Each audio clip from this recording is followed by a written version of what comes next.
Hello my dear students, how are you? કેમ છો બધા? મજામાં છો?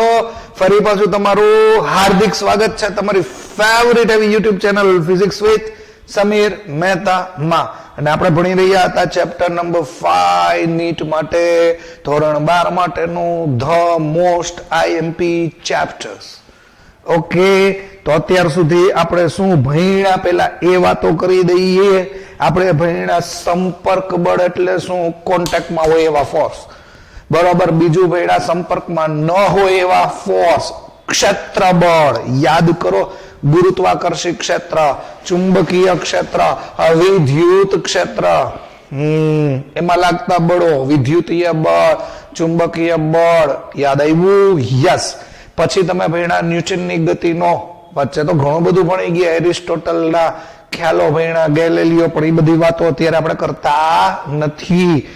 ન્યૂટનની ગતિનો પહેલો નિયમ, જ્યાં સુધી સ્થિર પદાર્થ સ્થિર હોય અને ગતિમાન પદાર્થ પોતાની ગતિ જાળવી રાખે તો તમારે એવું સમજવાનું કે એની ઉપર કોઈ પણ પ્રકારનું બાહ્ય બળ લાગતું નથી. એટલે બોલાય એમ, જો કોઈ પદાર્થ ઉપર પરિણામી બાહ્ય બળ ન લાગતું હોય તો સ્થિર પદાર્થ સ્થિર રહેશે અને ગતિમાન પદાર્થ પોતાની ગતિની અવસ્થા જાળવી રાખશે. એટલે ન્યૂટનની ગતિનો જો પહેલો નિયમ છે તો એનું સ્ટેટમેન્ટ આવું છે, સિગ્મા એફ બરાબર 0. અને આજના લેક્ચરનો હીરો અથવા આજના પિક્ચરનો હીરો યા ન્યૂટન ફર્સ્ટ લો છે. ન્યૂટનનો સેકન્ડ લો તમને ખબર છે, એફ બરાબર ડેલ્ટા પી ના છેદમાં ડેલ્ટા ટી, વેગમાનમાં થતા ફેરફારનો સમય દર પરિણામી બાહ્ય બળ જેટલો અને એની દિશામાં જ હોય. અને એનું ગાણિતિક સૂત્ર થઈ ગયું એફ બરાબર એમ. સાંભળો, આ સૂત્રમાં કન્ફ્યુઝન ઘણાને હોય, ક્યારે કયું સૂત્ર વાપરવું. એલાવ યાદ રાખો, 90% કિસ્સામાં આ સૂત્ર વપરાશે બીકોઝ માસ છે. જો આમાં માસ આપ્યું છે, દળ. અને 10% કિસ્સામાં આ સૂત્ર વપરાશે જેમાં તમને માસ ન આપ્યું હોય, ખાલી ડાયરેક્ટ વેગમાન આપી દીધું હોય ત્યારે. એવો નહીં વિચાર કરતા પી બરાબર એમ વી લખાઈને માસ આપ્યું તો અહીંયા વેગ હોય, અહીંયા પ્રવેગ છે. તો યાદ રાખો 90% કિસ્સામાં એમ એનો યુઝ થશે. બરોબર. માસ છે, આમાં માસ આપ્યું નથી. યાદ રાખો, માસ કોન્સ્ટન્ટ હોય. માસ કોન્સ્ટન્ટ હોય તો શું અને માસ વેરિયેબલ હોય તો શું, પણ એ બધી જ વસ્તુ દાખલામાં મસ્ત ક્લિયર થશે. અત્યારે યાદ રાખો 90% આનો યુઝ થાય, 10% આનો યુઝ થાય. અને ત્રીજું તો કહેવાની જરૂર જ નથી. એટલે action and reaction are always equal and opposite direction. પછી તમે એક અદ્ભુત કન્સેપ્ટ ભણ્યા, જે મોસ્ટ ઇમ્પોર્ટન્ટ કન્સેપ્ટ છે. એ કયો કન્સેપ્ટ છે? વેગમાન સંરક્ષણનો નિયમ. અરે અદ્ભુત દાખલા આના તમારે કાઉન્ટ કરવાના છે. પેલા બધા જ કન્સેપ્ટ સમજી લ્યો, પછી બધા જ દાખલા ઉપર આપણે ફોકસ થશું. વેગમાન સંરક્ષણનો નિયમ. ઓકે, બધા જ ટોપિક વારે વારે રિવાઇઝ કરજો. અને આજે આ બધાનું કોમ્બિનેશન કરીને આપણે ભણ્યા છીએ એક અદ્ભુત નવો ટોપિક. તો બસ દર વખતની જેમ આજુબાજુની તમામ પ્રવૃત્તિઓ બંધ કરો, ફોકસ થઈ જાઓ બોર્ડ ઉપર. તો આજનો આપણો ટોપિક કયો ટોપિક છે? યાદ રાખો, એક બિંદુગામી બળ. એક બિંદુગામી બળ, ઇંગ્લિશમાં એને કહેવાય કોનકરન્ટ ફોર્સ. કેવો ફોર્સ કહેવામાં આવે? Concurrent force. એક બિંદુગામી બળ. શું છે એક બિંદુગામી બળ? તો વ્યાખ્યા એવી છે, જે બળોની કાર્ય રેખા એક જ બિંદુમાંથી પસાર થતી હોય. એક એક શબ્દ ઉપર ફોકસ થાજો. લેક્ચરનો એક શબ્દ તમારાથી મિસ ન થવો જોઈએ. બરોબર છે? એક શબ્દ ગયો એટલે કન્સેપ્ટ તૂટ્યો. જે બળોની કાર્ય રેખા એક જ બિંદુમાંથી પસાર થતી હોય, આ શબ્દ પેલા મગજમાં સેટ કરો. તો તે બળોને એક બિંદુ ગામી બળ કહેવાય. સર શું બોલ્યા કહું છું, આખી ઘટના છે એ હું તમને સમજાવું છું. જે બળોની કાર્ય રેખાઓ, કારણ કે બળ લગાડો એટલે પદાર્થ ગતિ કરશે, ગતિ કરે એટલે કાર્ય થયું કહેવાય. જે બળોની કાર્ય રેખા એક જ બિંદુમાંથી પસાર થતી હોય તો તેવા બિંદુઓને યાદ રાખો એક બિંદુગામી બળ કહેવાય. ધારો કે આ એક અનિયમિત પદાર્થ છે, અનિયમિત પથ્થર છે. ધારો કે F1 બળ આમ લાગે છે, બરોબર છે. F2 બળ છે છોકરાઓ આમ લાગે છે. F3 બળ છે એ આમ લખે છે. ધારો કે હું એમ કહી દઉં F4 બળ આમ લાગે છે. પેલા 3 નું વિચારો ને પછી ચોથું કહું. બરોબર. વાત શું છે તો કે જે બળોની કાર્ય રેખા એક જ બિંદુમાંથી પસાર થતી હોય અને આમ પાછળ લંબાવો, પછી આને આમ પાછળ લંબાવો, આને આમ પાછળ લંબાવો. જો ત્રણેય બળોની કાર્ય રેખા ઇમેજિન કરો, ત્રણેય બળોની કાર્ય રેખા એટલે તમને એવું ફીલ થશે કે આ બિંદુમાંથી જ F1 F2 ને F3 બળનો ઉદ્ભવ થયો છે. પણ જે બળોની કાર્ય રેખા એટલે જો આને પાછળ લંબાવતા, આને પાછળ લંબાવતા અને આને પાછળ લંબાવતા, આ ત્રણેય એક જ બિંદુમાંથી યાદ રાખો પસાર થાય છે. જો એક જ બિંદુમાંથી પસાર થાય છે તો તેવા બળોને એટલે ત્રણેય બળોને યાદ રાખો એક બિંદુગામી બળ કહેવાય. કેવા બળ કહેવામાં આવે? એક બિંદુગામી બળ. ધારો કે આ એક બોલ છે, આ સાઈડ તમે F1 બળ લગાડો છો, આ સાઈડ તમે F2 બળ લગાડો છો. જો બે બળો પાછળ લંબાવો તો બે બળો એક જ બિંદુમાંથી પસાર થતા હોય તો આવા બળોને એક બિંદુગામી બળ કહેવાય. તો વ્યાખ્યા યાદ રાખી લ્યો. જે બળોની કાર્ય રેખા એક જ બિંદુમાંથી પસાર થતી હોય તો તેવા બળોને એક બિંદુગામી બળ કહેવાય. બરોબર છે. બીજો પોઈન્ટ તમારે લખવાનું છે, તમે જે અત્યારે ભણો છો એને યંત્રશાસ્ત્ર કહેવાય. યસ, એને કહેવામાં આવે મિકેનિક્સ. હવે એ તો સમજાવવાની જરૂર નથી.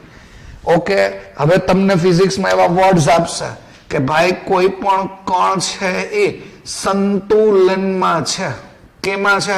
સંતુલન. ઇંગ્લિશમાં એને કહેવાય ઇક્વિલિબ્રિયમ. ઇક્વિલિબ્રિયમ મતલબ સંતુલનમાં છે. સંતુલનનો મતલબ સ્થિર છે, સ્ટેડી છે. તો યાદ રાખો કોઈ પણ કણ સંતુલનમાં ક્યારે હોય? સંતુલનમાં હોય એનો મતલબ સ્થિર હોય, એનો મતલબ સ્ટેડી હોય. કોઈ પણ કણ સ્થિર ક્યારે હોય? ઘરમાં તમારી ખુરશી, ટેબલ સ્થિર ક્યાં સુધી હોય? જ્યાં સુધી તમે એની ઉપર બાહ્ય બળ ન લગાડો ત્યાં સુધી. એટલે કોઈ પણ કણ સંતુલનમાં હોય, ઇક્વિલિબ્રિયમમાં હોય તો એની શરત એ છે કે એની ઉપર લાગતા તમામ બાહ્ય બળોનો સરવાળો શૂન્ય થવો જોઈએ. એક બળ લાગે તો એક બળનો સરવાળો શૂન્ય થવો જોઈએ. બે બળ લાગતા હોય તો બે બળોનો સરવાળો શૂન્ય થવો જોઈએ. ત્રણ બળ લાગતા હોય તો ત્રણ બળનો સરવાળો શૂન્ય થવો જોઈએ. અસંખ્ય બળ લાગતા હોય તોય અસંખ્ય બળોનો સરવાળો શૂન્ય થવો જોઈએ. એટલે મેં અહીંયા સિગ્મા લખ્યું.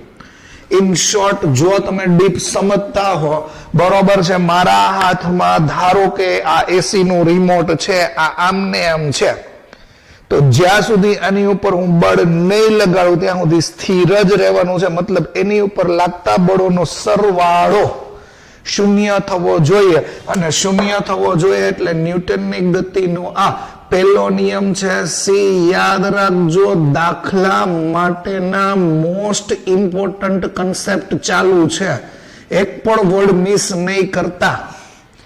કણ સંતુલનમાં રકમમાં આપે એટલે સમજી લેવાનું બાહ્ય બળ, એની ઉપર જે કઈ બાહ્ય બળ લાગતા હોય એનો સરવાળો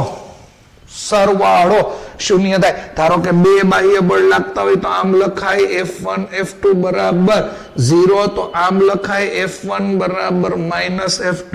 પછી માનાંકમાં લખો તો આમ લખાય F1 બરાબર F2. તો આ શું સમજાવે? આઘાત અને પ્રત્યાઘાત સમાન મૂલ્યના. જો આ પદ એવું સમજાવે કે સમાન મૂલ્યના છે અને આ પદ એવું સમજાવે કે પરસ્પર વિરુદ્ધ દિશામાં છે, તો મોસ્ટ ઇમ્પોર્ટન્ટ પોઈન્ટ મેં તમને કીધું છે, નોટ ડાઉન કરી લેજો. કોઈ પણ કણ સંતુલનમાં હોય એટલે સિગ્મા એફ બરાબર 0, મતલબ ન્યૂટનની ગતિના પહેલા નિયમનું પાલન થાય છે. બળ 0 હોય તો મેં તમને આ ત્રીજી વાર લેક્ચરમાં આવ્યું છે કે ma બરાબર 0 થાય, f બરાબર ma મૂકી દો. બરોબર, આનો મતલબ એવો થાય કે a 0 છે. a 0 ના મતલબ થાય કા વેગ 0 છે કા એલાવ વેગ અચળ છે. તો લિયો ન્યૂટનની ગતિનો પહેલો નિયમ પાછો સાબિત થયો કે જ્યારે પદાર્થ ઉપર લાગતું પરિણામી બાહ્ય બળ શૂન્ય હોય તો સ્થિર પદાર્થ સ્થિર રહેશે અને ગતિમાન પદાર્થ અચળ વેગથી પોતાની ગતિ શરૂ રાખશે. તો મેઇન કન્સેપ્ટ ઉપર પાછા ફોકસ થાવ. શું છે ક્યાંય પણ રકમમાં કે કન્સેપ્ટમાં ક્યાંય પણ એમ કે કેટલું બધું આવશે, ગરગડી આવશે સ્થિર છે, સ્પ્રિંગ તો કે સ્થિર છે, માણસ તો કે સ્થિર છે. સ્થિર આવે મતલબ એની ઉપર બાહ્ય બળ લાગતું નથી અને બાહ્ય બળ લાગતું નથી મતલબ સિગ્મા એફ બરાબર 0. સિગ્મા એફ બરાબર 0. 2 બળ લાગતા હોય તો શીખડાયું, 3 બળ લાગતા હોય તો શીખડાયું. બરોબર, 2 બળ લાગતા હોય તો હમણાં લખ્યું ને, આઘાત પ્રત્યાઘાત સમાન મૂલ્યના પરસ્પર વિરુદ્ધ દિશામાં હોય. બરોબર છે. અથવા સિગ્મા એફ બરાબર 0 માં તમે સાવ સાદી રીતે એવું સમજી શકો, ઉપર લાગતું બળ બરાબર નીચે લાગતું બળ, ડાબી બાજુ લાગતું બળ બરાબર જમણી બાજુ લાગતું બળ, આગળ લાગતું બળ બરાબર પાછળ લાગતું બળ. તમે પોતે જ વિચાર કરો, તમે ફીલ કરો વર્ડને, વસ્તુને ફીલ કરો. ડાબી બાજુ લાગતું બળ અને જમણી બાજુ લાગતું બળ સમાન મૂલ્યનું પરસ્પર વિરુદ્ધ દિશામાં હોય તો હું નહીં આમે જાઉં કે નહીં આમે જાઉં. ક્લિયર? પછી ઉપર લાગતું બળ બરાબર નીચે લાગતું બળ હોય તો હું ઉપર નહીં જાઉં, નીચે નહીં જાઉં. આગળ લાગતું બળ બરાબર પાછળ લાગતું બળ હોય તો હું આમે નહીં જાઉં ને આમે નહીં જાઉં, મતલબ તો હું સ્થિર હોઉં. વર્ડ સમજાય છે? મારી ઉપર લાગતા અમે 6 બળ કીધા, ઉપર નીચે ડાબી બાજુ જમણી બાજુ આગળ પાછળ. આ બધા જ બળોનો પરિણામી સરવાળો શૂન્ય થતો હોય તો જ હું સ્થિર હોઉં, સંતુલનમાં હોઉં, સ્ટેબલ હોઉં, ઇક્વિલિબ્રિયમ હોય. ઓકે, તો પાછું ફટાફટ આ વસ્તુ રિપીટ કરો.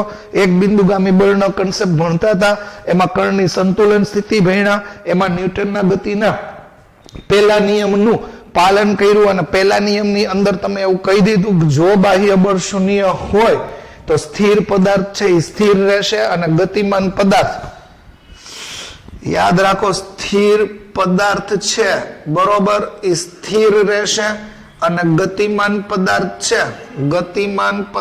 છે એ અચળ વેગથી પોતાની ગતિ શરૂ રાખશે. કાલે મેં મતલબ લાસ્ટ લેક્ચરમાં મેં તમને એવું કીધું હતું કે બળ હંમેશા પેરમાં હોય, જોડમાં હોય તો જ એ બે પોતપોતાની અસર નાબૂદ કરી શકે. પણ ધારો કે જો શબ્દ સમજો, ધારો કે પદાર્થ પર એક જ, આ વર્ડ સમજો, એક જ બાહ્ય બળ લાગતું હોય, એક જ બાહ્ય બળ લાગતું હોય. શબ્દ ગોર કરજો. ધારો કે પદાર્થ પર એક જ બાહ્ય બળ લાગતું હોય. આ ધારો કે પદાર્થ છે અને એની ઉપર એક જ બાહ્ય બળ લાગતું હોય તો ઓબ્વિયસલી આ પદાર્થ ગતિ કરશે. એક જ બાહ્ય બળ લાગતું હોય તો પદાર્થ હંમેશા પ્રવેગી ગતિ કરશે. કેવી ગતિ કરશે? પ્રવેગી. વેગ વધશે. સ્થિર હોય અચાનક ગતિમાં આવશે. તો એવા સંજોગોમાં તમારે f બરાબર 0 નહીં લખવાનું. એવા સંજોગોમાં તમારે f બરાબર ma એવું લખવાનું અથવા સિગ્મા એફ. વધારે બળો લાગતા હોય ને પદાર્થ ગતિ કરતો હોય તો પણ સિગ્મા એફ બરાબર ma લખવાનું. પાછું એકવાર રિપીટ કરી દઉં છું.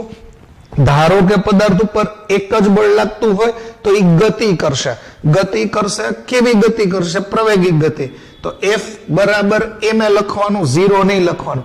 ધારો કે પદાર્થ ઉપર 4-5 જાતના બળ લાગે છે ને પદાર્થ સ્થિર નથી, સંતુલનમાં નથી, ગતિ કરે છે, જો ગતિ કરતા હોય તો સિગ્મા એફ બરાબર એમ એ લેવાનું, ગતિ ન કરતો હોય સંતુલનમાં હોય તો સિગ્મા એફ બરાબર 0 લેવાનું. આ બે કન્સેપ્ટ મગજમાં સેટ કરી નાખો. સંતુલન હોય તો સિગ્મા એફ બરાબર 0 અને ગતિ કરતો હોય, પ્રવેગી ગતિ કરતો હોય તો સિગ્મા એફ બરાબર એમ એ એવું લેવાનું. એટલે કે કણ સંતુલનમાં રહી શકે નહીં, કણ સંતુલનમાં રહી શકતો નથી.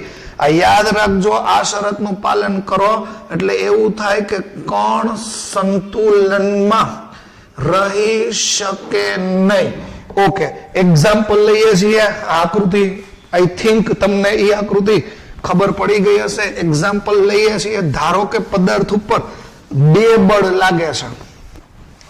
એક્ઝામ્પલ 1, ધારો કે એક પદાર્થ છે એની ઉપર બે બળ લાગે છે.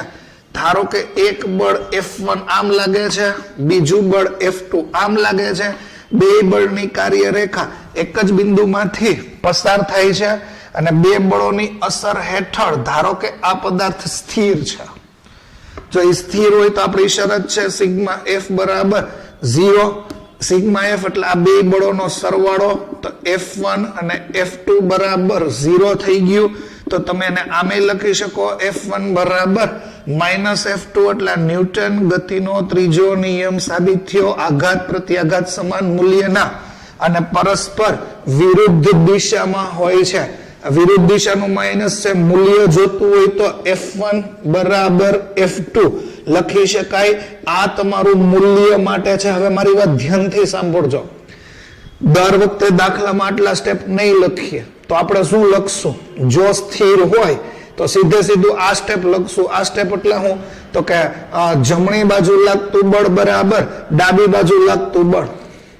જમણી બાજુ લાગતું બળ બરાબર ડાબી બાજુ લાગતું બળ. આ બધી જ પ્રોસેસનો છેલ્લો મિનિંગ શું આવ્યો?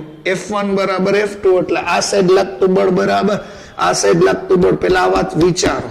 ધારો કે આ તો બહારની તરફ બળ છે, ખેંચે છે. અંદરની તરફ હોય તો એવું જ થાય. આ F1 છે, આ F2 છે, આવી રીતનું હોય. આનો મતલબ કે આમ અંદર બળ આપે છે, આનો મતલબ કે આમ બાર બળ આપે છે. તો આમાંય તમારે છેલ્લે ઈ જ થશે કે સિગ્મા F બરાબર 0 થયું, F1 પ્લસ F2 બરાબર 0 થયું, F1 બરાબર -F2 થઈ ગયું અને મૂલ્ય લઈ લ્યો તો F1 બરાબર F2 થઈ ગયું. તો સિમ્પલ આઘાત અને પ્રત્યાઘાત સમાન મૂલ્યના અને પરસ્પર વિરુદ્ધ દિશામાં હોય. આ તો એવું મેં ઉદાહરણ લીધું કે એક જ પદાર્થ ઉપર બે બળ લાગે છે. ઓકે, મજાની વાત તો શરૂ થશે કે દાખલામાં કઈ બે બળ નહીં આપે. દાખલામાં તો મન પડે એટલા બળ આપશે. 1, 2, 4, 8, 9, 10 મજા આવે એટલા. Step by step. બરોબર. ધારો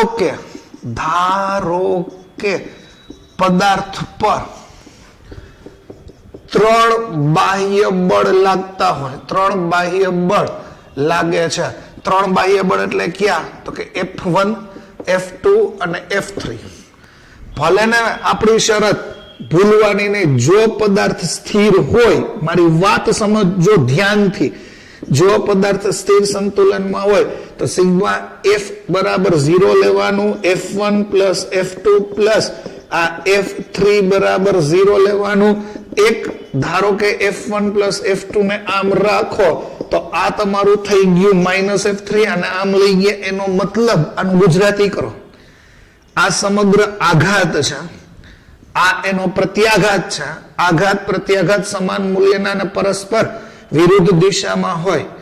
F1 પ્લસ F નું જો સમજો, F1 પ્લસ F2 નું પરિણામી, F1 પ્લસ F2 નું પરિણામી અને F1 પ્લસ F2 નું પરિણામી અને F3 એ સમાન મૂલ્યના અને પરસ્પર વિરુદ્ધ દિશામાં હોય તો આ કન્ડિશન નું પાલન થાય. પહેલા તો સમજો, પદાર્થ ઉપર જો બે બળ લાગતા તો બહુ ઈઝી થઈ ગયું, આઘાત પ્રત્યાઘાત. હવે 3 બળ લાગે છે તોય 3 બળ લાગતા હોય તો તમારે આ જ લખવાનું સિગ્મા F બરાબર 0. તો F3 આવી રીતનું મેં કઈ નોટ ડાઉન કર્યું એ ખબર પડી? ઉભા રહ્યો, હાલો એ વસ્તુ તમને સમજાવું. આ હું પાછું લખીશ. આ સ્ટેટમેન્ટ તમને ખબર છે. હવે ધારો કે શબ્દ સમજો. ધારો કે આ કોઈ એક પથ્થર છે અથવા કોઈ એક બિંદુ છે, કોઈ એક વસ્તુ છે, જે સમજવું એ સમજો. આમ ધારો કે F1 બળ લાગે છે, આમ ધારો કે કયું બળ લાગ્યું? F1 બળ લાગે છે. અને આમ ધારો કે, ઉભા રહ્યો, હજી એકવાર વ્યવસ્થિત રીતે હું તમને આકૃતિ દોરી દઉં. આમ અને આમ આપણે આવા બળ લેવા છે, બરોબર છે. આવા બળ આપણે વિચારી લઈએ. ધારો કે અહીંયા હું F1 લખું તો અહીંયા હું લખીશ F2. અને ત્રીજું બળ છે ને છોકરાઓ, ઈ આમ લાગે છે. મેં પહેલી જ આકૃતિ આવતા હોય તો પથ્થરની દોરી હતી, યાદ હોય તો હું ઈ જ સમજાવું છું. ધારો કે F1, F2 ને F3 બળ આવી રીતે લાગે છે, તો આ પથ્થર સ્થિર કઈ રીતે રહી શકે? આ પથ્થરને સ્થિર રાખવું હોય તો શું કરવાનું? શબ્દ સમજો. આ તમને ખબર પડી ગઈ છે ને? હું અહીંયા તમને કંઈક લખી દઉં છું. હમણાં જ આપણે લખ્યું હતું સિગ્મા F બરાબર 0, F1 plus F2 plus F3 બરાબર 0. એનો મતલબ એવો થયો F1 F2 બરાબર માઇનસ F3. આ શબ્દ મતલબ આ બેનું પરિણામી F3 ની અપોઝિટ હોવું જોઈએ. ના ખબર પડે તો ડોન્ટ વરી, જોવો જોઈએ, જરાક શાંતિથી મગજ હલાવવો જોઈએ. આને આપણે સંતુલનમાં રાખવો છે, આને આપણે ગતિ કરવા દેવી નથી. તો આ ત્રણેય બળોનો સરવાળો શૂન્ય થવો જોઈએ. કેમ થશે? તો સાંભળો. આને ભૂલી જાઓ. પેલા F3 છે જ નહીં. F1 અને F2 ઉપર ફોકસ થાવ. બળ તો સદિશ રાશિ છે. ચેપ્ટર નંબર 4 નો ઉપયોગ કરો. સબાચકોનો નિયમ, સમાંતર બાજુ ચતુષ્કોણનો નિયમ. F1 અને F2 નું પરિણામી યાદ કરો. F1 અને F2 નું પરિણામી આ ઉભા રહ્યા સબાચકો તમને કીધું તો યાદ કરાવી દઉં. ઓકે, F1 અને F2 નું પરિણામી કેમ દોરશો? તો કે એના વિકર્ણની દિશામાં દોરશો. એના વિકર્ણની દિશા એટલે આ F1 અને F2 થઈ ગયું. હવે બધું ભૂલી જાઓ. હવે તમારું ફોકસ ખાલી આ બિંદુ ઉપર આવવું જોઈએ. આ બિંદુ ઉપર આમ F3 બળ લાગે છે અને એને અપોઝિટ બળ લાગે છે F1 અને F2. જો શું સાબિત થયું? આ બે બળો સમાન મૂલ્યના અને પરસ્પર વિરુદ્ધ દિશામાં છે. તો આને તમે આમે લખી શકો, મૂલ્યમાં નહીં, સદિશમાં લખવું હોય તો F1 F2 બરાબર, યાદ રાખો, બે બળ સમાન મૂલ્યના પરસ્પર વિરુદ્ધ દિશામાં છે. તો આને આમે લખી શકાય કે નહીં? ઊંધા સ્ટેપ સેટ કરીએ. F3 બરાબર 0, તો આને હું લખી શકું સિગ્મા F બરાબર 0. આ જોવો ચડતો ક્રમ, ઉતરતો ક્રમ, કા ઉતરતો આ ચડતો ક્રમ. કેવો અદ્ભુત સબાચકોનો નિયમ તમે પાલન કર્યું. વર્ડ સમજો. મેં શું કીધું? F1 અહીંયા પદાર્થ, 3 બળ લાગે છે F1 F2 ને F3. સંતુલન કેમ કરશો? તો કે F1 અને F2 નું પરિણામી વિકર્ણની દિશામાં હોય, સબાચકોનો નિયમ. તો આ F1 અને F2 નું પરિણામી થયું. F3 નો વિરોધ કરે છે એટલે આઘાત અને પ્રત્યાઘાત થયું, સમાન મૂલ્યનું અને પરસ્પર વિરુદ્ધ દિશામાં થયું. યાદ રાખો, આ તો હજી 2 બળની વાત આવી, 3 બળની વાત આવી. ધારો કે આની ઉપર અસંખ્ય, આનું ભૂમિતિ કઈ લખવાની જરૂર નથી, હું બહુ ઈઝી રીતે તમને સમજાવું છું. ધારો કે કોઈ પણ પદાર્થ ઉપર, આ પદાર્થ સંતુલનમાં છે, ધારો કે એની ઉપર F1 F2 F3 F4 F5 એટલા Fn અસંખ્ય બળ લાગતા હોય તો તમારું કન્સેપ્ટ એ જ છે. જો સ્થિર હોય તો સિગ્મા F બરાબર 0 લઈ લેવાનું. સિગ્મા F બરાબર 0 લ્યો એટલે F1 F2 F3 up to Fn બરાબર 0 થઈ ગયું. તો પેલા આ કન્સેપ્ટ તમારા મગજની અંદર સેટ કરો. 2 બળ લાગતા હોય તો 2 નો સરવાળો 0 થવો જોઈએ. 3 બળ લાગતા હોય તો 3 નો સરવાળો 0 થવો જોઈએ. n ફોર્સ લાગતા હોય, અસંખ્ય બળ લાગતા હોય અને પદાર્થ સ્થિર હોય તો અસંખ્ય બળોનો સરવાળો 0 થવો જોઈએ. ક્લિયર? બહુકોણની રીતે આપણે સદિશમાં ભણી ગયા છીએ, બહુકોણની રીત, પણ અત્યારે એને ઉલ્લેખ કરતા નથી. ઓકે, છેલ્લો પોઈન્ટ ભણીએ. F1 F2 ને F3. ધારો કે x અક્ષ y અક્ષ અને z અક્ષ સાથે ખૂણો બનાવતા હોય તો તમારે એના ઘટક બનાવવા પડે. ઇન શોર્ટ હું શું બોલું છું એ સમજો. કાંઈ નથી કરવું. સિગ્મા F બરાબર 0, 3 બળ લાગતા હોય તો F1 F2 F3 બરાબર 0 હોય. ધારો કે x અક્ષ માટે તમારે આ સમીકરણો લખવા હોય, y અક્ષ માટે સમીકરણો લખવા હોય, z અક્ષ સાથે સમીકરણો લખવા હોય, તો શું? તો તમારે એવું લખાય, તમને ખબર હોવી જોઈએ સિગ્મા f બરાબર 0 છે, તો અહીંયા તમારે એવું લખવું જોઈએ x અક્ષ માટે, તો તમારે એવું લખવું જોઈએ કે x દિશાનો ઘટક એ શૂન્ય છે, y દિશામાં લાગતા બળોનો સરવાળો શૂન્ય છે, z દિશામાં લાગતા બળોનો સરવાળો શૂન્ય છે. હું બોલ્યો એ તમે સમજ્યા? ઉપર લાગતું બળ એટલે y દિશામાં લાગતું બળ 0 હોય, x દિશામાં લાગતું બળ 0 હોય અને z દિશામાં લાગતું બળ 0 હોય તો જ હું સંતુલનમાં રહી શકું. ઇન શોર્ટ આને તમે ઘટકોમાં લખી શકો, મતલબ આમ લખી શકાય f1x f2x f3x બરાબર 0, એટલે x દિશામાં લાગતા બળો 0 થવા જોઈએ. f1y plus f2y plus f3y 0 હોવું જોઈએ. f1z f2z પ્લસ f3z 0 હોવું જોઈએ. ઇન શોર્ટ બળ સદિશ રાશિ છે, જરૂર પડે તો તમારે એના ઘટકો ચોથા ચેપ્ટરની મદદથી લેવાના છે. f1 જો આ xx લખ્યું x દિશાના ઘટકો કહેવાય, yy લખ્યું તો y દિશાના ઘટકો કહેવાય, zz લખ્યું તો z દિશાના ઘટકો કહેવાય. પણ અદ્ભુત વાત તમને કીધી, એક બિંદુગામી બળ, એક જ વસ્તુ, જે બળોની કાર્યરેખા એક બિંદુમાંથી પસાર થતી હોય એને છોકરાઓ એક બિંદુગામી બળ કહેવાય.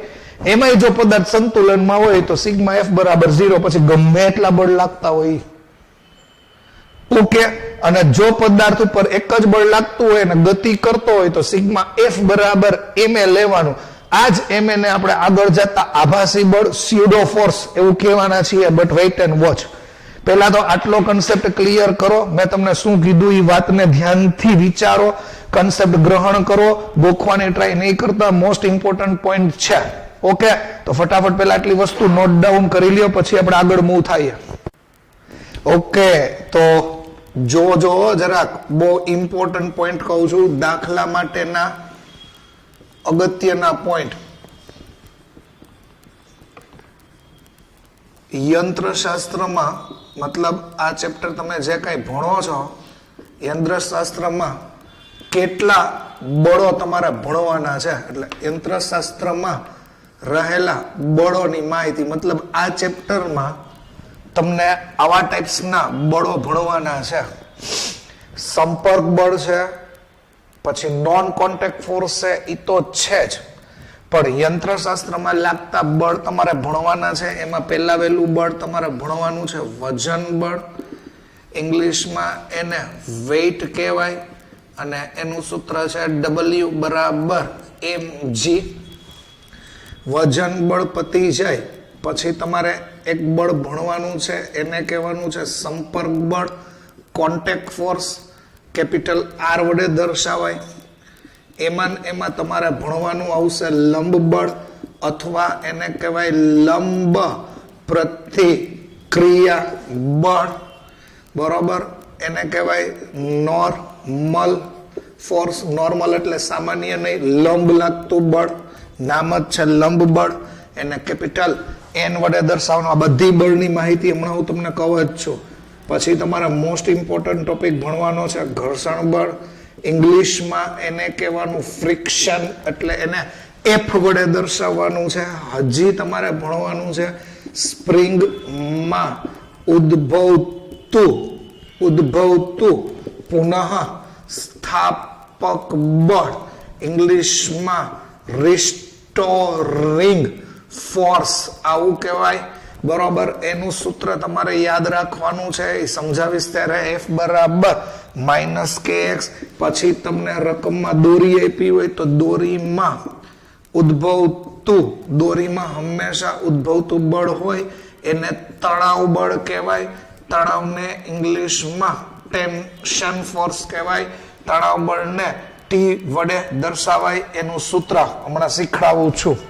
બરોબર, આટલાને લગતા તો દાખલા છે જ. હજી આની અંદર તમારે આવશે ગરગડી, ગરગડીને ઇંગ્લિશમાં તમારે કહેવાનું છે પુલી. ગરગડીમાંથી એક દોરી આમ હોય, બીજી દોરી આમ હોય તો એની અંદર લાગતા બળ. તો આવા બધા જ કન્સેપ્ટના ઢગલો દાખલા છે, ઇન્ફાઇનાઇટ દાખલા છે, પણ તમારે આ બધા જ બળો વિશે સંપૂર્ણ માહિતી મેળવવાની છે. વજન બળ શું છે? યસ, પૃથ્વીના ગુરુત્વાકર્ષણને લીધે ઉદ્ભવતી ઘટના છે. ધારો કે આ ટેબલ ઉપર તમે એક ચોપડી રાખી દીધી છે, એક બ્લોક રાખી દીધો છે, તો હંમેશા વજન બળ અધો દિશામાં લાગે. આ યાદ રાખજો, કેટલી વાર આ વસ્તુ મેં તમને સમજાવી દીધી છે કે ભાઈ વજન બળ છે, કોઈ પણ વસ્તુ લઈ લ્યો એનું વજન બળ બરોબર અધો દિશામાં લાગે. W લખાય, mg લખાય, બળ છે. આ બધા બળના પ્રકારો છે, લોટ્સ ઓફ બળ છે. હજી તો હું તમને આની અંદર લઈ જઈશ. શ્યાનતા બળ, ઉત્પ્લાવક બળ, કેટલા બધા બળ છે, પણ પેલા આટલા સમજો. વજન બળ ક્લિયર. બીજું બળ છે એને તમે કહો છો સંપર્ક બળ. એ આ જ ઘટનાની વાત છે. તો વજન બળ હંમેશા અધો દિશામાં લાગે, યાદ રાખજો. દાખલા માટેના ઇમ્પોર્ટન્ટ પોઈન્ટ છે. બીજું તમારે જોઈએ છીએ સંપર્ક બળ. તો સંપર્ક બળ છે એ બીજું કઈ નથી, આ જ વાત છે. જો શબ્દ સમજજો, જો આની ઉપર વજન બળ ખાલી નીચે લાગતું હોત, વજન બળ નીચે લાગતું હોત તો આ બ્લોક અંદર ઘરી જાત, પણ એવું થતું નથી. મતલબ શું થયું? તો કે આ સપાટી છે જેની ઉપર પુસ્તક બ્લોક રહેલું છે, એ સપાટીએ આની ઉપર બ્લોક ઉપર ઉર્ધ્વ દિશામાં એક બળ લગાડ્યું. આ ઉર્ધ્વ દિશામાં લાગતા બળને સંપર્ક બળ આર કહેવાય. અને થોડીક વાર પછી હું તમને કહીશ કે એને આપણે એન થી રજૂ કરશું. આર એટલે સંપર્ક બળ છે, એન એટલે લંબ બળ છે. એવું શું કામ? પણ પેલા સમજો આખી વાત. આ ધારો કે મારી પાસે અત્યારે રિમોટ છે, તો આનું વજન બળ નીચે છે, બદલામાં મારા હાથે આની ઉપર આપેલું બળ ઉપરની તરફ કોન્ટેક્ટ ફોર્સ થાય, કારણ કે કોન્ટેક્ટમાં છે. કોન્ટેક્ટ ફોર્સ એ કહેવાય ને લંબ બળ એ કહેવાય. એનો ભેદ હમણાં હું થોડીક વાર પછી સમજાવું છું. તો સંપર્ક બળ પેલા મગજમાં ફિક્સ કરો. તમને મેં બે બળ ઉપરની વાતો કરી દીધી છે, વજન બળ અને સંપર્ક બળ. ભેગું લંબ બળ એટલે લંબ દિશામાં લાગતું બળ, સપાટીને લંબ લાગતું બળ. શબ્દ યાદ રાખજો, એવું હોય તો લખી લેજો, મોસ્ટ ઇમ્પોર્ટન્ટ છે. આનો મતલબ થાય સપાટીને લંબ રૂપે લાગતું બળ.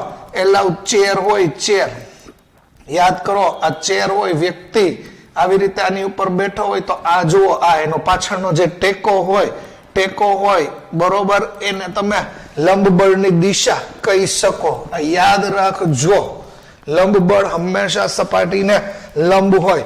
ઘર્ષણ બળ, ઓકે, પેલા આટલી વાતો તમને ક્લિયર થઈ ગઈ છે.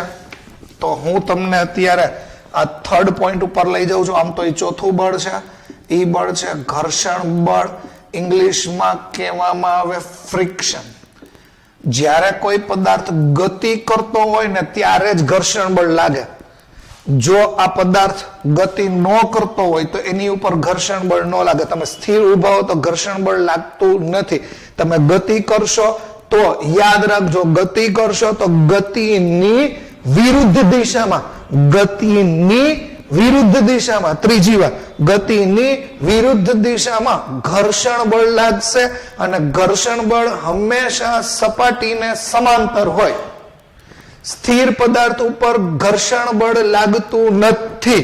આ વાત પેલા ધ્યાનથી સમજજો. જો આવી સપાટી કરવું એનો મતલબ કે એની ઉપર ઘર્ષણ બળ લાગે છે. આવી સપાટી છે એનો મતલબ લીસી સપાટી છે, એની ઉપર ઘર્ષણ બળ લાગતું નથી. વર્ડ સમજો ધ્યાનથી. આ તમે ભણો છો તમે જે ભણો છો એ ઘર્ષણ બળ છે. સ્થિર પદાર્થ હોય તો ઘર્ષણ બળ નહીં લાગે.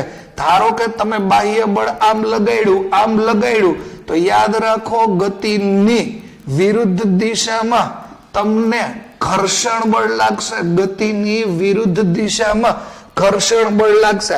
આ એક્સ દિશામાં લાગતું બળ થયું. હજી જે લોકોને ક્લિયર ન થતું એ સમજો કે જો તમે પદાર્થ ઉપર બાહ્ય બળ લગાડશો પદાર્થ ગતિ કરશે તો ગતિની વિરુદ્ધ દિશામાં આ ઘર્ષણ બળ લાગશે.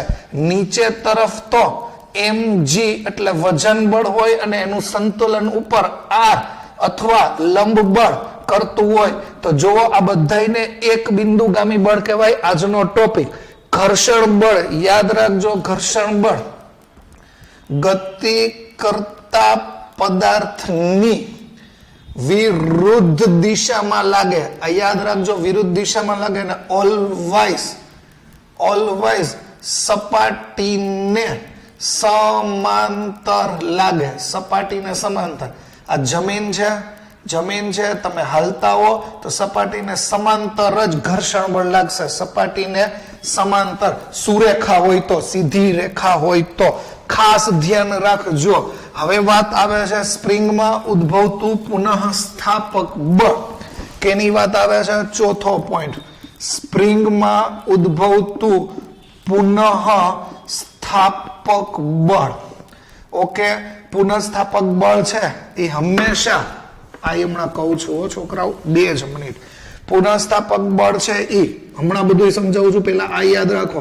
પુનઃસ્થાપક બળ છે એ હંમેશા સ્પ્રિંગની લંબાઈના અથવા સ્થાનાંતરના સમપ્રમાણમાં હોય. પણ પુનઃસ્થાપક બળ છે એ હંમેશા ગતિની વિરુદ્ધ દિશામાં લાગતું. એક કામ કરીએ, પેલા આકૃતિ વિચારીએ. આ દ્રઢ આધાર છે. આ ધારો કે મેં સ્પ્રિંગ લીધી, સ્પ્રિંગને છેડે તમે કોઈ એક પદાર્થ, જો શબ્દ સમજજો, આ નોર્મલ અવસ્થા છે. કાંઈ લટકાયું હોય ત્યારે, મતલબ ન લટકાયું હોય ત્યારે તમે જેવું લટકાડશો પદાર્થ એટલે એની લંબાઈમાં વધારો થશે.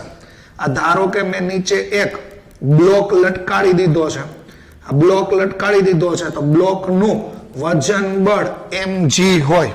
પાછું રિપીટ કરી દઉં છું, ધ્યાનથી સમજો હું શું કહું છું. આ સ્પ્રિંગ એની નોર્મલ અવસ્થામાં છે, પછી વજન લટકાડો એટલે એની લંબાઈમાં વધારો થશે. આ નીચે m દળનો પદાર્થ લટકાડ્યો તો એનું વજન બળ mg છે. mg છે. સ્પ્રિંગ ખેંચાયેલી નહીં રહી. પાછી સ્પ્રિંગ પોતાની મૂળ અવસ્થામાં ઉપર તરફ જાશે. તો ઉપર તરફ જાશે તો ઉપર તરફ લાગતા બળને તમારે કહેવાનું છે પુનઃસ્થાપક બળ, રિસ્ટોરિંગ ફોર્સ.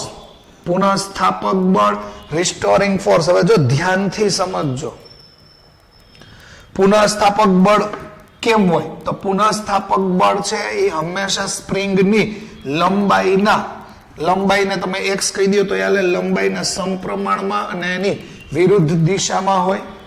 હા, બરોબર. જો વાત ધ્યાનથી સમજજો. આમ લંબાઈ તો સ્થાનાંતર આમ હોય, સ્થાનાંતર આમ હોય, પણ સ્પ્રિંગ એને ઉપર તરફ ખેંચતું હોય.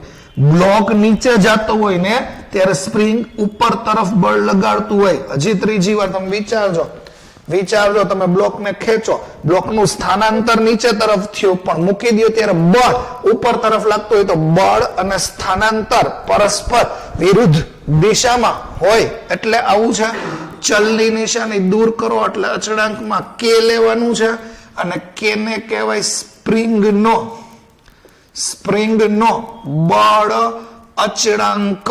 આને ઇન ફ્યુચર તમે ભણશો હુકનો નિયમ કહેવાય. હુકનો નિયમ મોસ્ટ ઇમ્પોર્ટન્ટ પોઈન્ટ છે ફોર ફ્યુચર. ચેપ્ટર 6 માં આનું વધારે એક્સપ્લેનેશન આવશે, વધારે સમજૂતી આવશે, પણ આપણે દાખલામાં જરૂરી છે એટલે હું અત્યારે કહું છું. તો યાદ રાખો, પુનઃસ્થાપક બળ આમ ઉપર તરફ લાગે છે તો અહીંયા તમારે F લખ્યું છે. પુનઃસ્થાપક બળ ઉપર તરફ લાગે છે તો F બરાબર -kx. દિશા માટે લખાય, મૂલ્ય માટે લખવું હોય તો માનાંકમાં પ્લસ લખાય.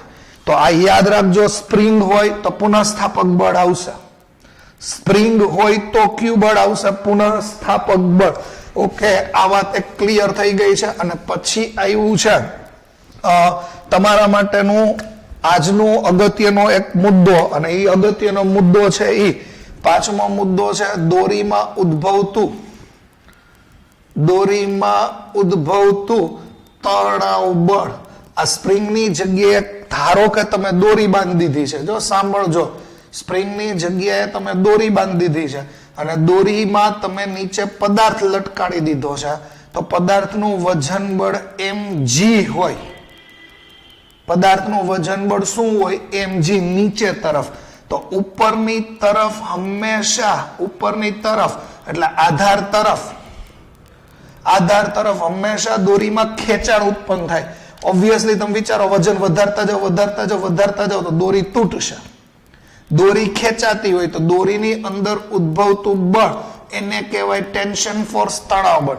એટલે ખાસ ધ્યાન રાખજો, જ્યારે દોરી આવશે ત્યારે તણાવ બળ આવશે, જ્યારે સ્પ્રિંગ આવશે ત્યારે પુનઃસ્થાપક બળ આવશે. બરોબર. સીધી સપાટી આવશે તો નીચે તરફ વજન બળ, ઉપર તરફ આર સંપર્ક બળ. આ જો બાહ્ય બળ લાગતું હશે તો ઘર્ષણ બળ આવશે, બાહ્ય બળ નહીં લાગતું હોય તો ઘર્ષણ બળ આવશે નહીં. ઉપરાંત ફટાફટ આટલી વસ્તુ નોટ ડાઉન કરી લ્યો, ઇમ્પોર્ટન્ટ પોઈન્ટ છે. હજી એક વસ્તુ હું નવી તમને આમાં કહી દઉં છું. કઈ વસ્તુ નવી કહું છું? યાદ રાખો, તરલ પદાર્થોમાં લાગતું ઉત્પ્લાવક બળ, બોયન્ટ ફોર્સ કહેવાય. બોયન્ટ ફોર્સ 9મા ધોરણમાં આવી ગયું. તરલ પદાર્થ હોય, ધારો કે આ એક બીકર છે, એની અંદર તમે પાણી લીધું છે, તમે કોઈ પણ વસ્તુને તમે અંદર, પહેલા વસ્તુ સમજો, ધારો કે તમે કોઈ પણ વસ્તુ છે, સપોઝ બોલ છે, પ્લાસ્ટિક બોલ, અથવા કોઈ બી બોલ વિચારો, અથવા કોઈ પણ વસ્તુ વિચારો, લાકડું વિચારો, કોઈ પણ, તો એ હંમેશા પેલા નીચે જશે, પછી એ ઉપર આવશે, પછી નક્કી કરશે કે એને તરવું કે ડૂબવું. કોઈ પણ વસ્તુને તમે નાખો એટલે એ પેલા અંદર જશે, ત્યાંથી સપાટી ઉપર આવશે, અને પછી નક્કી કરવું કે તરવું ડૂબવું. તો હંમેશા યાદ રાખો, તરલ એટલે શું એ ખબર હોવી જોઈએ. પેલા ફ્લુઇડ, તરલનો મતલબ વહી શકે એવું થાય, પ્રવાહી અને વાયુ. તો પ્રવાહી અને વાયુમાં લાગતું બળ ઉત્પ્લાવક બળ હોય. જ્યારે તમે એને પ્રવાહીમાં ડૂબાડ્યું હોય ત્યારે તો હંમેશા યાદ રાખો, નીચે તરફ તો વજન બળ mg જ હોય, પણ યાદ રાખો પ્રવાહીએ આ બોલ ઉપર ઉર્ધ્વ દિશામાં બળ લગાડ્યું હોય, એને તમારે નામ આપવાનું છે ઉત્પ્લાવક બળ, બોયન્ટ ફોર્સ. એ કેટલું હોય? તો કે પદાર્થના વજન જેટલું જ હોય. ઉત્પ્લાવક બળ કેટલું હોય? તો કે પદાર્થના વજન જેટલું જ હોય. એવું ન યાદ રહી તો આઘાત, પ્રત્યાઘાત, સમાન મૂલ્ય, પરસ્પર વિરુદ્ધ દિશામાં હોય તો આ યાદ રાખજો, ઉત્પ્લાવક બળ. હજી એક શાંતા બળ આવે છે, પણ વેઇટ એન્ડ વોચ, એની અત્યારે આપણે કોઈ જરૂર નથી. તો દાખલામાં જ્યારે દોરી આવશે ત્યારે હું તણાવ બળ લઈશ, જ્યારે સ્પ્રિંગ આવશે ત્યારે પુનઃસ્થાપક બળ લઈશ, આવું કઈ પ્રવાહી આવશે તો ઉત્પ્લાવક બળ લઈશ. હજી તો ઘણા બધા પોઈન્ટ છે, પણ આ વસ્તુ મેં શું કામ કીધી? તો કે આ વસ્તુ મેં એટલે કીધી કે આના દાખલા લોટ્સ ઓફ છે. હજી તો ઉભા રહ્યો, હજી તો આપણો પોઈન્ટ બાકી છે, હજી તો પૂરું નથી થયું. આ જોવો જોઈએ, મેં અહીંયા આર અને એન બે એક લખ્યું હતું, યાદ છે? ઓકે, હવે હું તમને સમજાવું છું. આ બધી તો તમે સીધી સપાટી લીધી હતી છોકરાઓ, જો ધ્યાનથી સમજજો, ઇઝ મોસ્ટ ઇમ્પોર્ટન્ટ ટોપિક. આ ધારો કે તમે ઢાળ લીધો છે, ઢાળ વાળી સપાટી છે, યસ, આ જમીન છે, જમીન અરે કઈક એલોંગેશન છે, ઢાળ છે, ઢાળને એલોંગેશન કહેવાય, પણ એને ખરેખર ઇન્ક્લિનેશન એવો વર્ડ વાપરજો. ઇન્ક્લાઇન એટલે ઢાળ. ધારો કે આ સપાટી, મતલબ આ ઢાળ વાળી સપાટી એ જમીન સાથે થીટાનો ખૂણો બનાવ્યો છે, અને ઢાળ ઉપર, શબ્દ ધ્યાનથી શબ્દ સમજો, ઢાળ ઉપર ધારો કે કોઈ પદાર્થ રહેલો છે, માર્કર. આ ઢાળ ઉપર કોઈ પણ પદાર્થ સ્થિર છે, ઢાળ ઉપર કોઈ પણ પદાર્થ સ્થિર છે. તો આની ઉપર લાગતા બળો વિચારો, આની ઉપર લાગતા બળો વિચારો. કેમ વિચારશો? ધ્યાનથી. ઓકે, પેલા વેલો પોઈન્ટ તો તમને ખબર પડવી જોઈએ કે આ બ્લોક છે, બ્લોકનું વજન બળ આમ નથી લખવાનું, બ્લોકનું વજન બળ હંમેશા અધો દિશામાં હોય. તો બ્લોકનું વજન બળ અધો દિશામાં હોય તો એને mg તરીકે ઓળખાય. ધ્યાનથી સમજજો જરા. પછી શું કરવાનું છે? પછી તમારે કાંઈ જ નથી કરવાનું. પછી તમારે આ તમને ક્લિયર છે એટલે હું 2 મિનિટ જવા દઉં છું. ઓકે, તમારે આવો ઢાળ વાળો કોઈ પણ દાખલો આવે ધ્યાનથી સમજજો છોકરાઓ. ઢાળ વાળો કોઈ પણ દાખલો આવે ત્યારે તમારે શું કરવાનું તો કે ઢાળને સમાંતર આમ એક્સ અક્ષ વિચારવાની. કઈ અક્ષ વિચારવાની? એક્સ અક્ષ વિચારવાની. ઢાળ ઉપર પદાર્થ સ્થિર હોય ત્યારે ઢાળના દાખલા ગણવા માટે તમારે આ કન્સેપ્ટ, આ ટ્રીક યાદ રાખવાની છે. ઢાળને સમાંતર એક્સ અક્ષ લેવાની અને ઢાળને લંબ, આ જો હું લઉં છું એ શબ્દ સમજો, ઢાળને લંબ, આ ઢાળને લંબ તમારે વાય અક્ષ લેવાની. યામ પદ્ધતિ આપણે આમ લેતા હોઈએ, એક્સ અક્ષ વાય અક્ષ, એક્સ અક્ષ વાય અક્ષ. રેડી? બરોબર. ઢાળ વાળી છે એટલે તમે એને થોડીક મૂવ કરો છો, આમ વિચારો તો અને આમ સીધું કરી નાખો એટલે આપણી આ જ યામ પદ્ધતિ થઈ ગઈ. તો પેલા વેલું આ યાદ રાખો, ઢાળને સમાંતર એક્સ અક્ષ, ઢાળને લંબ વાય અક્ષ. ઓકે, હવે હું તમને જે કઈ સમજાવું છું ને જરાક ધ્યાનથી સમજજો. બરોબર છે? અહીંયા છે એ શબ્દને ધ્યાનથી સમજજો. પદાર્થનું વજન બળ હંમેશા નીચે તરફ હોય mg. બરોબર? પદાર્થનું વજન બળ નીચે તરફ હોય mg. તો mg ની અપોઝિટ આ જે સંપર્ક બળ લાગે છે R, ઈ તમારે દોરવાનું. mg ની અપોઝિટ R, સંપર્ક બળ. હમણાં થોડીક વારમાં એ ગાયબ થઈ જશે. દાખલા ગણવા માટેનો ઇમ્પોર્ટન્ટ પોઈન્ટ. ઓકે, હવે ધ્યાનથી જોજો હું શું કહું છું. હવે તમે અહીંયા જુઓ, આ mg છે, બળ છે. બળ કેવી રાશિ છે છોકરાઓ? સદિશ રાશિ છે. સદિશ. તો આ બળ આમ લાગે છે પણ યામ પદ્ધતિ આમ છે, એક્સ અક્ષ અને વાય અક્ષ. તો તમારે અહીંયા બળના 2 ઘટકો લેવા પડશે. આ બળનો એક ઘટક, સદિશોમાં કેમ એક્સ દિશાનો ઘટક અને વાય દિશાનો ઘટક લેતા હતા એવી રીતે હંમેશા યાદ રાખો છોકરાઓ, બળના 2 ઘટકો લેવા પડશે. આની આરે જ થીટા બનશે. શું કામ બનશે એ કહું છું. જેની આરે થીટા બને, બરોબર, એને કોસ થીટા ઘટક કહેવાય અને બાકીનાને કહેવાય mg sin થીટા. એટલે આ લંબ ઘટક, આ સમાંતર ઘટક. સર ઓલો થીટા ન ખબર પડી. હાલો વેઇટ એન્ડ વોચ, જલ્દીથી ભૂમિતિ સમજો. આ મારે સમજાવવાનું જ ન હોય ભૂમિતિ.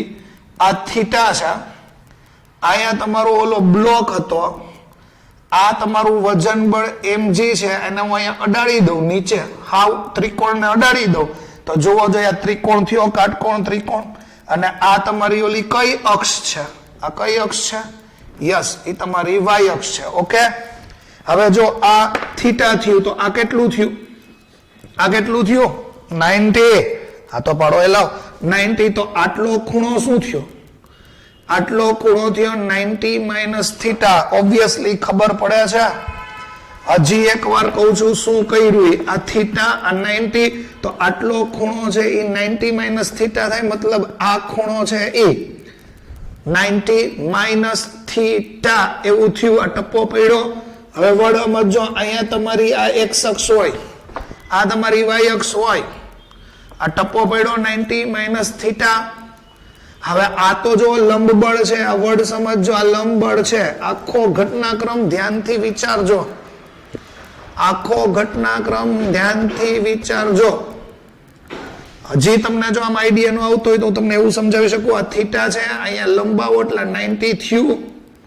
અહીંયાના આ આખો ખૂણો 90 માઇનસ થીટા થાય.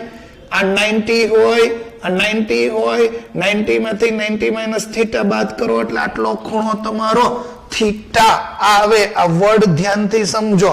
હજી નથી ક્લિયર થતું છોકરાઓ, ધ્યાનથી. હાલો બીજી વાર કહું છું, જરાય આડાવડું ધ્યાન નહીં હો. આ સપાટી છે, આ થીટા છે, આ બ્લોક છે. પેલા ઓલી વિચારી લ્યો, આ તમારી વાય અક્ષ છે, આ તમારી એક્સ અક્ષ છે. અહીંથી અહીંયા નીચે તરફ વજન બળ mg છે, આ 90 છે. જો ધ્યાનથી સમજજો, આ 90 છે, આ 90. તો આ ખૂણો તમે લ્યો કે આ ખૂણો લ્યો, એ બધું 90 માઇનસ થીટા જ થાય. અને આને આ લંબ છે, જો આને આ લંબ છે એટલે આખો ખૂણો 90 નો થાય. 90 માંથી 90 માઇનસ થીટા બાદ કરો અથવા 90 માઇનસ થીટા માંથી 90 બાદ કરો એટલે આ ખૂણો થીટા જ થાય એ સમજવું પડે. ભૂમિતિ ધ્યાનથી સમજો. ત્રીજી વાર એકને કન્સેપ્ટ તમને રિપીટ કરીને કહું છું કે એલા વજન બળ આમ લાગે છે, આ થીટા છે, આ 90 છે, તો આ 90 માઇનસ થીટા થાય. આ સપાટીને લંબ છે એ તો ખબર પડે ને છોકરાઓ. લ્યો હવે તો ઈઝી કરી દીધું. આ સપાટીને લંબ મેં અક્ષ દોરી છે, આ સપાટીને લંબ, આ લંબ, તો આટલો ખૂણો કેટલાનો થાય? 90. આટલો ખૂણો 90, 90 માંથી 90 માઇનસ થીટા બાદ કરી નાખો એટલે આ ખૂણો થીટા થાય. તો આટલું યાદ રાખજો. ઓકે, હાલો, આ ખબર પડી ગઈ. થીટા mg ના બે ઘટક પડ્યા, mg cos અને mg sin. તો મોસ્ટ ઇમ્પોર્ટન્ટ ટોપિક કેવા જાઉં છું, ધ્યાનથી સમજજો. આર સંપર્ક બળ પણ સદિશ રાશિ છે. સંપર્ક બળના પણ તમારે બે ઘટકો પડશે. આ યાદ રાખજો, ઇમ્પોર્ટન્ટ ટોપિક. સંપર્ક બળ ના પણ બે ઘટકો પડશે. એક છે એને કહેવાનું સપાટીને લંબ ઘટક, બીજું કહેવાનું સપાટીને છોકરાઓ સમાંતર ઘટક. સપાટીને લંબ ઘટક છે એને કહેવાનું લંબ બળ. લંબ બળને n વડે દર્શાવવાનું. અને સપાટીને સમાંતર હમણાં જ બોલ્યા હતા ફ્રિક્શન ફોર્સ. ફ્રિક્શન ફોર્સ એટલે ગુજરાતીમાં કહેવાય ઘર્ષણ બળ. તો વિચારો જોયું હું બોલું છું. આ સપાટી છે, આ સપાટીને લંબ, સપાટીને લંબ, આ ઘટના ધ્યાનથી વિચારજો. સપાટીને લંબ એટલે અહીંયા તમારું લંબ બળ આવશે. સપાટીને લંબ બળ આવશે અને સપાટીને સમાંતર આ ઘર્ષણ બળ આવશે. તો આર ના છોકરાઓ બે ઘટક, ઓબ્વિયસલી આ થીટા હોય તો સમજાવવાનું જ ન હોય કે આ થીટા હોય. ઓકે, એ સમજાવવાની કોઈ જરૂર જ નથી. પેલા મારી વાત ધ્યાનથી સમજજો. આર ના બે ઘટક પડ્યા, સપાટીને લંબ ઘટક, આ સપાટીને સમાંતર ઘટક. આ નોટ કરી લેજો. સપાટીને લંબ, સપાટીને સમાંતર. mg ના બે ઘટક પડ્યા, mg cos અને mg sin. આ આકૃતિનું બેઝિક છે. હવે 2 મિનિટ સાંભળજો. સર અહીંયા આર અને એન હરખું કામ લખ્યું. જે લોકો બુદ્ધિશાળી હશે, આઈક્યુ ઊંચો હોય એને ખબર પડી જ જાય. હવે જો ધ્યાનથી સમજજો. આ ઢાળ થીટા છે કે નહીં? થીટા ઢાળ છે ને. આને હું આમ સપાટી, જે આડી સપાટી છે, આડી સપાટી, એને હું આમ સીધી કરું તો શું વ્યૂ આવે? શું વિચારશો? આમ આ સપાટી જે આડી છે, ક્રોસ ઢાળ વાળી છે ને, સીધી કરી નાખો. આ સીધી કરી નાખો એટલે થીટા 0 થઈ ગયું. આ આમ છે અને આમ કરી નાખશો ને, અને આમ સીધી સપાટી કરશો ને, એટલે આ તમારી વાય અક્ષ છે ને આની ઉપર આવી જશે. આ વાય અક્ષ આની ઉપર આવી જશે. આ વાય અક્ષ આની ઉપર આવી જશે એટલે આર ની ઉપર જ એન આવી જશે. યાદ રાખો, આ આર છે, આર એની ઉપર જ એન આવી જશે.